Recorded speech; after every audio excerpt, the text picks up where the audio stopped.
Do buildings need to breathe? Let's start by conceding that pretty much no one who says that buildings need to breathe actually believes that buildings are alive and literally possess functioning respiratory systems. It's a figure of speech, and it's totally okay to use figures of speech even in technical conversations. We don't pour concrete, we place concrete, or we cast concrete, but no one is confused when a contractor tells us that the concrete pour is scheduled for Tuesday.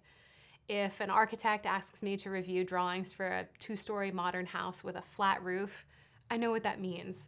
I don't presume that the pitch on the roof is precisely 0. So when a person says that a house needs to breathe, the problem isn't that the language isn't technical enough or that it's not precisely accurate. The problem is that it's unclear what the person intends to communicate about the house. What's worse is that it's typically not just the listener who can be reasonably confused, it's that the expression is so vague that neither the speaker nor the listener really knows what's meant by it. And the problem with this kind of vagueness in professional contexts is that it becomes an excuse for not just lazy communication, but for lazy thinking. So let's bring some more clarity to this topic. When people talk about buildings breathing, there's definitely a suggestion that the building ought to provide a healthy environment for its occupants. So let's talk about the general principles related to enclosure design and mechanical design that help us create healthy interior environments. We'll talk first about the enclosure and then about the mechanical systems. In creating a healthy interior environment, we need to have control over that environment. All this talk of connecting the inside to the outside is lovely, but we need our interior environments to be healthy even when conditions are not great outside. Outside can be utter perfection, or it can be too hot, too wet, or too dry. The air could be polluted. We might not want to smell or hear the neighbor's leaf blower on Sunday morning. So we need to be able to, when appropriate, separate the inside from the outside. And it's in this sense that building scientists consider our building to be environmental separators. And the layers we use to separate the inside from the outside are called the building enclosure. A properly designed building enclosure ought to do 2 things. It should separate the inside from the outside in a way that allows us to mechanically condition the interior to our liking, and it should do that in a way that protects the building materials themselves from damage. And that second part, the durability part, is what we spend much of our time focusing on in enclosure design, and the biggest component of that is managing water. And in that respect, water management, we typically seek to minimize wetting and maximize drying. But the first part, the part about actually achieving a separation between the inside and outside, is mostly about providing continuous air control, an air barrier around all 6 sides of the enclosure. We don't always need to separate the inside from the outside, right? But there are times in every climate when we do. And when that's the case, it helps us greatly for that separation to be excellent. To put it another way, air leakage through our building enclosure is energy inefficient. In a leaky building, we have little control over how much air we bring in, where we introduce it, and when. And pathways for air are also pathways for dust, allergens, noise, pests, and odors. Leaky homes are not healthy homes. This part of air tightness makes sense to most people.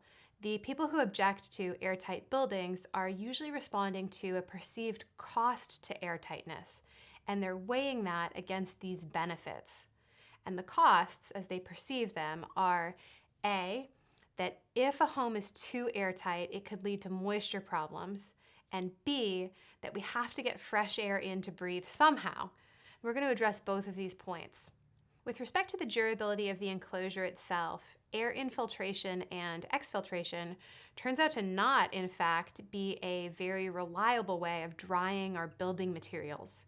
For one thing, sometimes air leakage introduces more moisture into a space, and for another, we simply can't count on the right type of air exchange to be present when we need drying. Something related to this durability and wet materials issue is that we insulate our buildings much more now than we used to. This is great in that it provides us with both energy and comfort benefits, but it does mean that there is less energy, heat exchange, available for drying. This really does put our enclosures at higher risk of moisture damage. And the appropriate response to this is not to make the enclosure more leaky, but to get better at managing water. Where we used to be able to tolerate poor workmanship, particularly in the form of poor flashing details and sloppy installation, now we can't. Now, raising the standard of care, both in terms of design and workmanship, is understandably objectionable to some designers and installers who were pretty happy with the old, lower standards for water management. It's also true that just because a standard is higher doesn't necessarily mean it's more desirable in any particular context.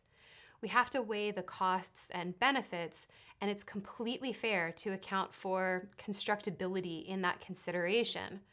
Requiring a level of surgical-like precision in construction is unrealistic. But in this case, we are far short of surgery, and airtight enclosures are not new. We have lots of evidence that architects, builders, and the trades are absolutely capable of increasing performance standards in exactly this way. And in fact, we're benefiting from it already. So that's the durability component, but what about the fresh air component? For airflow to occur between 2 points, say the outside and the inside, there has to be a pathway or opening connecting those 2 points and an air pressure difference. When we're talking about how leaky or airtight a building enclosure is, we're talking about pathways through defects in the air control layer. The first problem with providing fresh air through these pathways is we don't really know where they are. And do you really want to be filtering your breathing air through whatever's in your walls and your roof, that, by the way, you can never really access to clean? The second problem with relying on getting air into our buildings through these enclosure defects is that we're not controlling the pressures very well, which means we're not controlling how much air gets inside and whether or not it's being introduced when we need it. The good news is that we don't have to do it this way. We have the technology to design ventilation systems in which we bring in exactly the amount of fresh air we want. We can control where we get that air from and where we introduce it into the building. We can even heat it, cool it, dehumidify it, and filter it as necessary. So no, buildings do not need to breathe, whatever that even means. Buildings do need to manage water appropriately, and they ought to be durable, and they ought to be healthy and comfortable for occupants. When it's nice outside, people ought to be able to open a window or a door. When it's not nice outside, we still need to be able to provide a healthy, comfortable interior environment, and the best way to do that is to properly enclose the space so that it can be properly conditioned and ventilated.